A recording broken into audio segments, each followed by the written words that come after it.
அனைத்தும் நீ அன்றோ, அனைத்தும் நீ அன்றோ, அனைத்தும் நீ அன்றோ. தாயும் தந்தையுமான இறைவா, இந்த காலை வேளையிலே உம்மை வணங்குகிறோம், வாழ்த்துகிறோம், உம் திரு சரணாகதி அடைகின்றோம். எங்களை படைத்து பராமரித்து பாதுகாத்து நீர் வழிநடத்துகிறீர். எங்கள் வாழ்வுக்கு நீர் பொருள் சேர்க்கின்றீர். உமக்கு கோடி நன்றி. வாழ்வின் கொடையாக உம் திருமகன் இயேசுவை எங்களுக்கு தந்ததற்காக நன்றி. அவரில் எங்கள் வாழ்வை பொறுத்து எங்கள் வாழ்வை நாங்கள் பொருளுள்ளதாக ஆக்குகின்றோம். இந்த வாழ்வை பொருளுள்ளதாக ஆக்குவதற்கு பல்வேறு தலைவர்களை உலகத்தில் ஒவ்வொரு காலகட்டத்திலே கொடையாக தருகிறீர். அவ்வாறு நீர் எங்களுக்கு தந்த சிறந்த கொடையாகிய அருட்தந்தை எரோனிமுஸுக்காக நாங்கள் உமக்கு நன்றி செலுத்துகிறோம். அவரை படைத்து பராமரித்து பாதுகாத்து கண்ணிமணியோடு காத்து அவருக்கு பல்வேறு திறமைகளை ஞானத்தை நீர் தந்து இதுநாள் வரை வழிநடத்தி இருக்கிறீர். உமக்கு கோடி நன்றி. அவரால் நாங்கள் பயன்பெற்றிருக்கிறோம். அவரால் இந்த சமூகம், இந்த தமிழுலகம் பயன்பெற்றிருக்கிறது. அதற்காக நாங்கள் உமக்கு நன்றி செலுத்துகிறோம். தன்னுடைய 75வது வயதிலே உம்முடைய தொடர்ந்த அருளை நாங்கள் தேடி வேண்டுகின்றோம். அவருக்கு நல்ல உடல் உள்ள நலமும் இதயம் விரும்பும் அனைத்தையும் நீர் தந்தரலும். அவருடைய எண்ணங்கள் அனைத்தும் ஈடேற இன்னும் தேவையான அனைத்து நலன்களும் தந்து நீர் வழிநடத்தும். இந்த நாளில் அவருடைய பிறந்த நாளை பொருளுள்ளதாக ஆக்க நாங்கள் மேற்கொள்கிற முயற்சிகள் அனைத்திலும் கருத்துரைகளிலும் பங்கேற்பிலும் நீர் உடனிருந்து எங்களை வழிநடத்தும். எங்களை நம்முடைய சமூகத்தில் தாழ்த்தி ஒப்புக் கொடுக்கிறோம். எங்கள் ஆண்டவரும் மீட்பருமான இயேசுவின் திருப்பெயரில் உண்மை வேண்டுகிறோம். ஆமென்.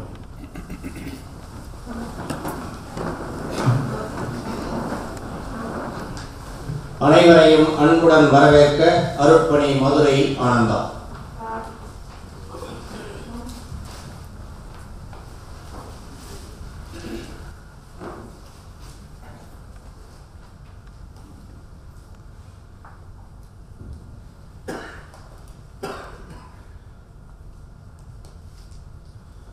நண்பர்களே, தோழர்களே, சிறப்பு விருந்தினர்கள், உங்கள் அனைவருக்கும் ஆண்டவர் இயேசுவின் இனிய நாமத்தில் எனது காலை வணக்கத்தை தெரிவித்துக் கொள்கிறேன். நமது பேராசிரியர் அருட்தந்தை எரோனிமஸ் குருஸ் அவர்களுடைய 75வது அகவை நிறைவை கொண்டாடுவதற்காக குழுமியிருக்கிறோம். நமது பேராசிரியரை கொண்டாடுகிறோம், அவருடைய அறிவை கொண்டாடுகிறோம். அவர் நமக்கு வழங்கிய அறிவுக்காகவும் அவர் காட்டிய வழிகாட்டுதலுக்காகவும் இன்று நம்முடைய பணித்தளங்களில் நாம் செய்கின்ற பணிகள் சிறந்து நிற்பதற்கு அவரும் ஒரு கருவியாய் இருந்ததற்காகவும் அவரை கொண்டாடுவதற்காக நாம் குழுவியிருக்கிறோம்.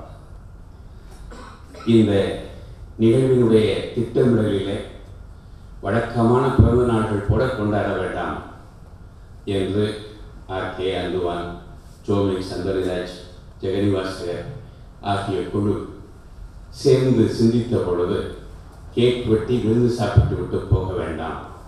அவர் எப்படி நமக்கு நம்முடைய பயிற்சி காலத்திலே புதிய வழித்தடங்களை காட்டினாரோ அதே போல இன்று நம்முடைய பயிற்சிக்கான நாளைய பணிக்கான வழித்தடங்களை காட்டுகின்ற சிந்தனை அரங்காக இதை மாற்றி நாம் இந்த பிறந்த நாளை கொண்டாட வேண்டும் என்று திட்டமிடப்பட்டது.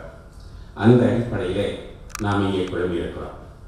நம்முடைய பேராசிரியர் விவிலிய பேராசிரியர், இவருடைய சிறப்புகள் அந்தனிராஜ் ஒரு சிலவற்றை குறிப்பிட்டார், ஜோமிக்ஸ் ஒரு சிலவற்றை குறிப்பிட்டார். பேராசிரியர் அவர்கள் நாம் பயின்ற காலத்தில் இங்கே இருக்கக்கூடிய பெரும்பான்மை அருட்பணியாளர்கள் 50கள் 40கள் வயதுகளிலே இருப்பவர்கள், சில பேர் 60களிலும் இருப்பவர்கள். இது நாம் பயின்ற காலங்களில் 40கள் 40 ஆண்டுகள் 30 ஆண்டுகளுக்கு முன்னால் குருத்துவக் கல்லூரியிலே பயின்ற பொழுது ஒரு புதிய போதனா முறை மடை மாற்றத்தை செய்தவர் பேராசிரியர் எரோனிமஸ் அவர்கள். வழக்கமாக விவிலிய பாடம் என்று சொன்னால் போர் அடிக்கிற பாடம், எக்ஸர்ஜிசிஸ், வார்த்தைக்கு வார்த்தை விளக்கம் சொல்லி ஹிஸ்டாரிக்கல் கிரிட்டிக்கல் மெத்தட் என்று சொல்லி அதனுடைய பின்புலத்திலேயே பழைய காலத்திலே இருந்து விடுவது பழைய போதனா முறையாக இருந்தது. இவர்தான் பழைய வரலாற்று பின்னணி 2000 ஆண்டுகளுக்கு முன்னால் இந்த இறைவார்த்தை சொல்லப்பட்டதனுடைய பின்னணியை விளக்கி அது இன்றைய வாழ்வு சூழலுக்கு எத்தகைய செய்தியை தருகிறது என்று அழுத்தமாக ஒவ்வொரு பாடத்திலும் பதிவு செய்தவர். எனவே அவருடைய போதனா முறை என்பதும் அவருடைய ஆசிரிய பணி என்பதும் நம்முடைய மனங்களில் நின்று நிலைப்பதாக இருக்கிறார். அவருடைய சிந்தனை வளம், அவருடைய மொழி ஆற்றல், அதற்கு இணையாக நாம் ஆட்களை தேட வேண்டி இருக்கிறது என்ற நிலையிலே ஒரு சிறப்பான அந்த காலத்தில் நமக்கு கிடைத்த இளம் பேராசிரியர்கள் எல்லாருமே அருமையான பேராசிரியர்களாக இருக்கிறார்கள். அவர்களில் ஒருவர் தான் பேராசிரியர் அருட்தந்தை எரோனிமஸ் அவர்கள். அவருடைய சிறப்பு பலவற்றில் வெளிப்பட்டது என்றாலும் அவருக்கு அடுத்த தலைமுறை பேராசிரியர்கள் என்னை போன்றவர்கள் இன்று பாடம் எடுக்கிற பொழுது அவருடைய வகுப்பு குறிப்புகளை கிளாஸ் நோட்ஸை பயன்படுத்தி வகுப்பெடுக்கிற அளவிற்கு ஒரு ஆழமான சிந்தனைகளை வழங்கி இருக்கிறவர் என்று நாம் சொல்லி பெருமிதம் அடைகிறோம். இந்த நாளிலே தான் நாம் இன்றைய தமிழகம், இன்றைய இந்திய தமிழக சூழலில் நம்முடைய அருள் பணி எப்படி இருக்க வேண்டும் என்பதற்கு சில வழித்தடங்களை சுட்டி காட்டுவதற்காக பேராசிரியர் சுப வீரபாண்டி அவர்களை நாம் அழைத்திருக்கிறோம். நம்முடைய அருட்பணி என்பது கிறிஸ்தவ அருட்பணியாளர்கள் என்பவர்கள் கிறிஸ்தவ சமய தொண்டர்கள் என்பதையும் தாண்டி மாநில சமூகத்தின் தொண்டர்கள். இது உலகம் காட்டுகிற வரலாறு.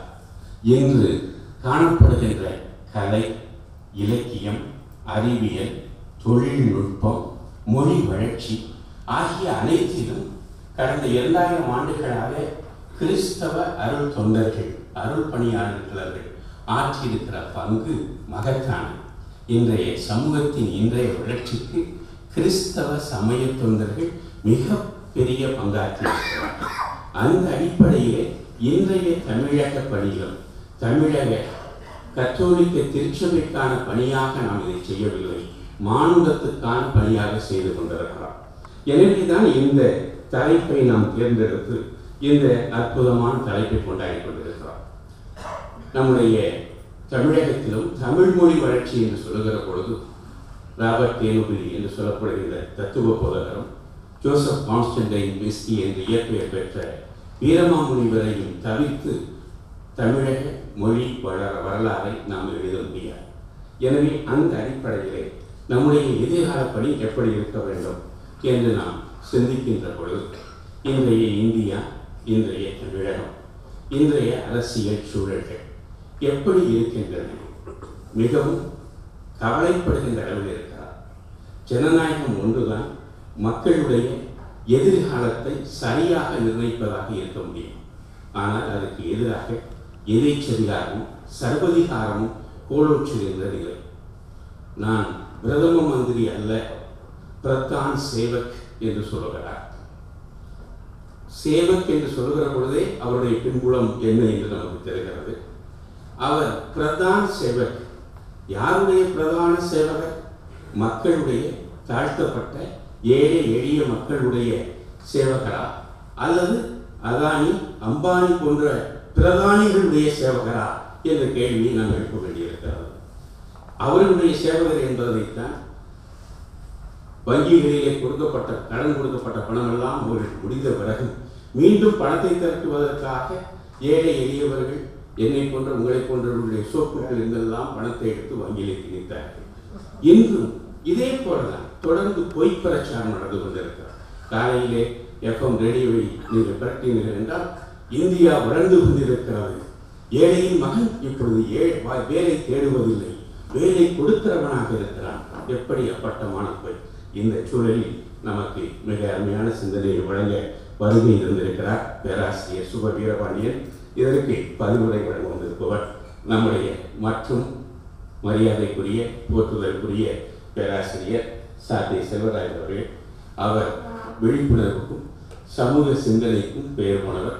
நம்முடைய காலத்திலும் பல வகைப்பட்ட மாற்றங்களை அவருடைய வாழ்விலும் அவருடைய செயல்பாட்டிலுமே நமக்கு சொல்லிக் கொடுத்தவர்.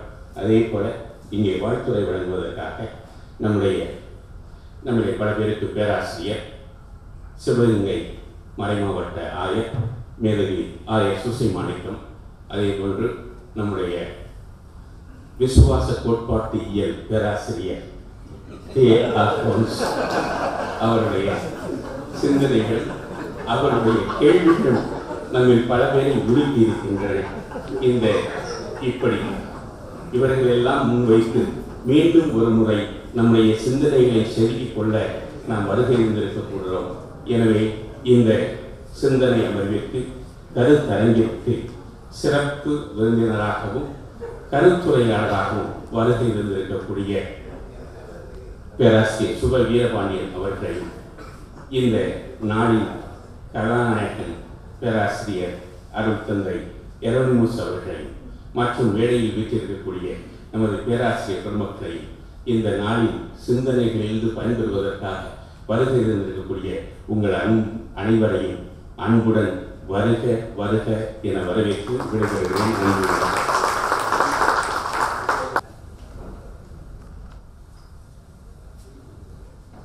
அருட்பணி எரோனிமஸ் அவர்களின் வாழ்வும் பணிகளும் ஒரு பறவை பார்வை, the bird's eye view of the life of Father Eronimus. அருட்பணி Anthuvan அவர்கள்.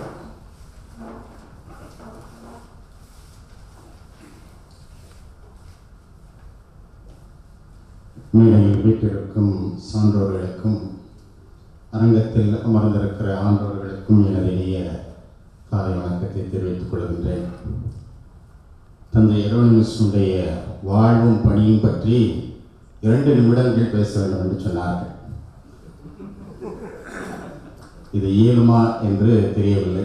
இருந்தாலும் 50 ஆண்டு கால பணி வாழ்வு, அதற்கு முன்னால் இருக்கிற 25 ஆண்டு கால அவருடைய வாழ்வு ஆகியவற்றை சுருக்கி கூறுவது என்பது அவ்வளவு எளிதான ஒரு காரியம் அல்ல.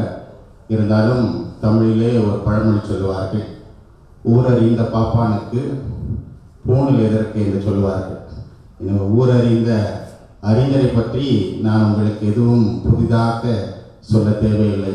அவருடைய அன்பின் ஆழத்தை நீங்கள் உணர்ந்திருக்கிறீர்கள், அவருடைய அறிவின் ஆற்றலையும் நீங்கள் உணர்ந்திருக்கிறீர்கள். அவர்களோடு இணைந்து வாழ்ந்து பணியாற்றிய பல்வேறு அனுபவங்கள் உங்களுக்கு இருக்கிறது. இருந்தாலும் ஒரு சில வார்த்தைகள் அவருடைய வாழ்வும் பணியும் பற்றி பகிர்ந்து கொள்ள விரும்புகிறேன். ஆலஞ்சி கிராமத்திலே பிறந்து ஏறக்குறை 75 ஆண்டுகளுக்கு முன்பாக எந்த அடிப்படையான வசதியும் இல்லாத ஒரு நிலையில் தன்னுடைய தொடக்க கல்வியை தொடங்கிய அவர், விளையும் பயிர் முளையிலே தெரியும் என்று சொல்வதற்கேற்ப அந்த தொடக்க கல்வியிலே தன்னுடைய அறிவின் ஆற்றலை வெளிப்படுத்தியவர். எனவேதான் அவருடைய அறிவின் ஆற்றலை உணர்ந்து அவருடைய உயர் படிப்புக்காக பாளை புனித சவேரியார் கல்லூரி, அதைத் தொடர்ந்து கோட்டார் மறை மாவட்டத்திற்காக தன்னையே அர்ப்பணித்து அங்கே இருக்கிற இளம்பெருமடம், அதைத் தொடர்ந்து பவுல் இறையியல் கல்லூரி, அதில் இறையியல் மெய்யியல் படித்து அதிலே பேராசிரியராக அவர் நியமிக்கப்படுகிறார். இவர் பேராசிரியராக நியமிக்கப்பட்டதிலும் ஒரு சிறப்பு இருக்கிறது. ஏற்கனவே இயேசு சபையார் நடத்தி வந்த புனித பவுல் இறையியல் கல்லூரி மறைமாவட்ட நிர்வாகத்திற்கு மாறுகிற ஒரு சூழலில் மறைமாவட்ட குருக்களில் ஒரு சிலரை பேராசிரியராக நியமிக்க வேண்டும் என்று முன்வைக்கப்பட்ட பொழுது முதலாக மறைமாவட்ட குரு ஒருவர் பேராசிரியராக நியமிக்கப்பட்டது தந்தை எரோனிமஸ் அவர்கள்தான். அந்த அளவிற்கு குருத்துவ பயிற்சிக்கு மிக சிறந்தவராக முதலாக தமிழகத்திலிருந்து புனித பவுல் இறையியல் கல்லூரிக்கு பேராசிரியராக தேர்ந்தெடுக்கப்பட்டவர். அதிலிருந்து அவருடைய பணியை நாம் தொடர்ந்து பார்த்தோம் என்றால் பல்வேறு புதுமையான காரியங்களை தன்னுடைய பணியிலே அவர் செய்திருக்கிறார். அவருடைய வாழ்வும் பணியும் பல காரியங்களுக்கு முன்னுதாரணமாக அமைந்திருக்கிறது, முதன்மையான காரியங்களாக அமைந்திருக்கிறது என்பதை காணலாம். 2ஆம் வத்திக்கான் சங்கம் முடிந்த பிற்பாடு அதனுடைய மறுமலர்ச்சி சிந்தனைகளை எல்லா மக்களும் சென்றடைய வேண்டும் என்பதற்கான முன்முயற்சி அவருடையதான்.